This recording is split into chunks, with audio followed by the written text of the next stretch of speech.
മുതലാളി ഞാൻ ഒരു കാര്യം പറയട്ടെ. മുതലാളിക്ക് കുടുംബത്തിൽ പിറന്ന ഒരു പെണ്ണെ കിട്ടിക്കഴിഞ്ഞാൽ മുതലാളി കല്യാണം കഴിക്കും. കുടുംബത്തിൽ പിറന്ന പെണ്ണാണെന്ന് തോന്നിക്കഴിഞ്ഞാൽ ആ നിമിഷം അവളെ ഞാൻ കല്യാണം കഴിക്കില്ല.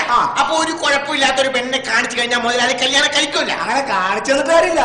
കുടുംബത്തിൽ പിറന്നവളാണെന്ന് എനിക്ക് മനസ്സിലാവണം. എന്റെ പൊന്നു മുതലാളി, കുടുംബത്തിൽ പിറന്ന പെണ്ണാണെന്ന് മനസ്സിലാക്കാനുള്ള ഒരു ഐഡിയ ഞാൻ പറഞ്ഞു തരാം. എങ്ങനെയാ മുതലാളി? നമ്മളൊരു പെണ്ണിനെ കാണാൻ വേണ്ടി പെണ്ണിന്റെ വീട്ടിലേക്ക് ചെല്ലുന്നു.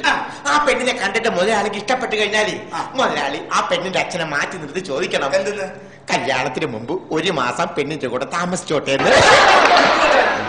അങ്ങനെ ഒരു കുടുംബത്തിൽ കരുതി ഒരു പെണ്ണിന്റെ അച്ഛനോട് ചോദിക്കാനുള്ള ചോദ്യമാണോ അത്? എന്റെ പൊന്നു മുതലാളി, അങ്ങനെ ചോദിച്ചു കഴിഞ്ഞാൽ പെണ്ണിന്റെ കൂടെ താമസിച്ചോ എന്ന് പറഞ്ഞു കഴിഞ്ഞാ ആ കുടുംബത്തിൽ പറഞ്ഞതല്ല, ആ പെണ്ണ് തറവാട്ടിൽ പറഞ്ഞതല്ല, മോശം പെണ്ണാണ്.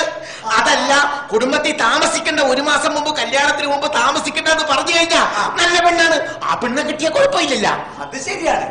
അപ്പൊ താമസിച്ചോളാൻ പറഞ്ഞു കഴിഞ്ഞാൽ മോശപ്പെട്ട പെണ്ണ്, താമസിക്കണ്ടെന്ന് പറഞ്ഞു കഴിഞ്ഞാൽ നല്ല പെണ്ണ്. അത് നല്ല ഐഡിയ. അപ്പൊ കുഴപ്പമില്ലല്ലോ. എന്തായാലും നിന്റെ നല്ല ഇത്രയും ബുദ്ധിയുണ്ടെന്ന് ഞാൻ വിചാരിച്ചു. അപ്പൊ മുതലാളി, അങ്ങനെയാണെങ്കിൽ നമുക്ക് നാളെ തന്നെ പെണ്ണ് കാണാൻ വേണ്ടി പോവാം. നാളെ തന്നെ നീ എവിടെയെങ്കിലും നമുക്ക് ഇപ്പൊ തന്നെ പോയേക്കാം. എന്നാ പിന്നെ ഇപ്പൊ തന്നെ പോവാം. എന്റെ പൊന്നു ദൈവമേ, കുടുംബത്തിൽ പറഞ്ഞ പെണ്ണായിരിക്കണേ.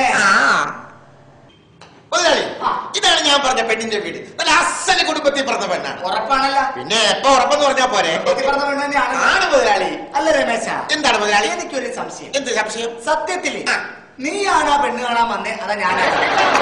എന്തിനോട് സംശയിക്കണം? മുതലാളിക്കല്ലേ പെണ്ണ് കാണാൻ വേണ്ടി വന്നത്? അല്ല, നിന്റെ വേഷം ഭാവമൊക്കെ കണ്ടപ്പോ നീയാ കാണാൻ വന്നതുകൊണ്ട് കാരണം അത് മുതലാളിയുടെ ഒരു വെയിറ്റിന് വേണ്ടി ഞാൻ ഞാനാ പെണ്ണ് കാണാൻ വന്നത്. കുടുംബത്തിൽ പറഞ്ഞ തന്നെയാണല്ലോ അല്ലേ? ആണെന്ന് ഉറപ്പാണല്ല. വീട്ടുകാരെ വിളി.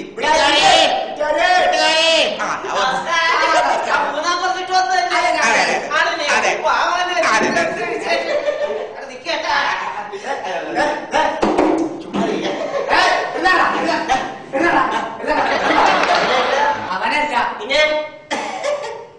ഞാനാ. ഞാൻ പുള്ളിയുടെ വേലക്കാരനാണ്. ഞാനിരിക്കല്ല നിന്നോളാ. അപ്പൊ പെണ്ണിനെ ഒന്ന് കണ്ടാ കൊള്ളാം. പെണ്ണിനെ കാണാല്ലേ? മോനെ സുഭാഷിണി, പേര് തന്നെ സുഭാഷിണി എന്നാ. നല്ല വേല. കുടുംബത്തിൽ പറഞ്ഞത്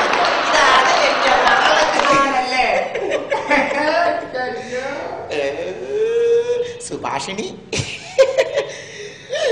എന്താണ് മുതലാളി കിടന്ന് നോക്കണത്? അല്ല, ചുറ്റുപാടൊക്കെ ഒന്ന് നോക്കണമല്ല. ഞാനതാണ് ആലോചിക്കുന്നത്.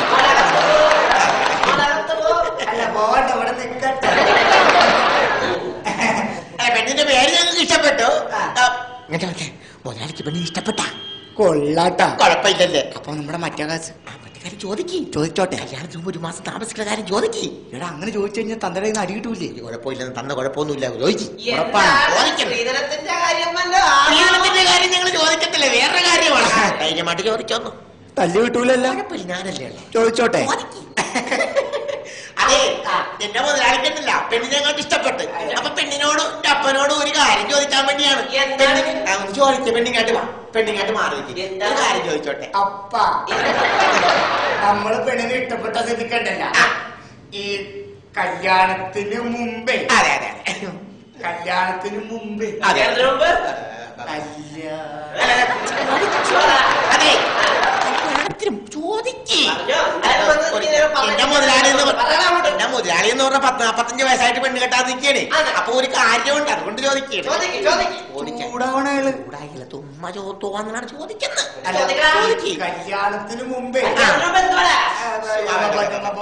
ഒരു മാസമേ പിന്നെയും ചൂടാവണം. ചോദിച്ചാലാ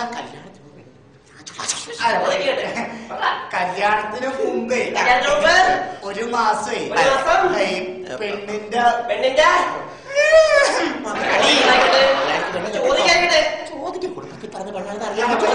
കല്യാണത്തിന് മുമ്പ് ഒരു മാസേ പെണ്ണിന്റെ കൂടെ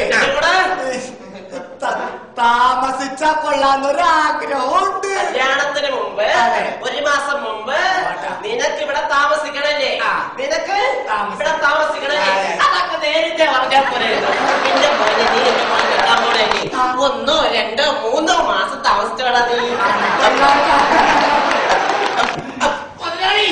ഇങ്ങോട്ട് വന്നേ. താമസിക്കാൻ വേണ്ടി പോയാണ്.